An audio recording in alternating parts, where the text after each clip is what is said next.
Assalamualaikum warahmatullahi wabarakatuh. Jadi sim kuring bade nyaritakeun dongeng anu judulna Hayam Kongkorongok Subuh.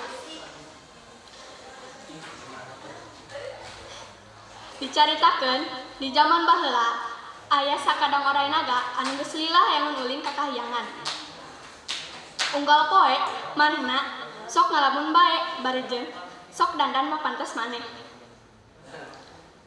Tapi kekeh bae ngarasa teu pantas lantaran teu boga tanduk mangkaningan rek hadap ka dewa. Sanggeus mikir lila manehna kara kainget ka babaturana sakadang titingi.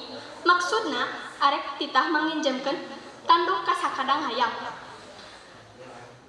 Da ari baheula mah hayam jago teh aya tandukan. Teu lila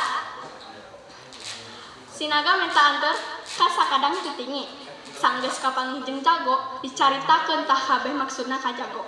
Rek nginjem heula tanduk cenah engke dibalikeun deui ku sakadang titingi. Cek naga cek ka jago. Hayam jago teu nembalan lantaran geus apal pikiran jahat jeung licikna si naga. Tapi lila-lila naga ngarayu, akhirna jago oge merekeun tandukna ka naga. Cek naga teh ka jago.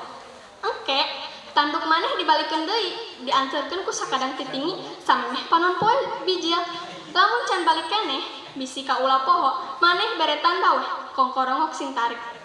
Geus kitu mah jug weh naga jeung titingi teh marangkat.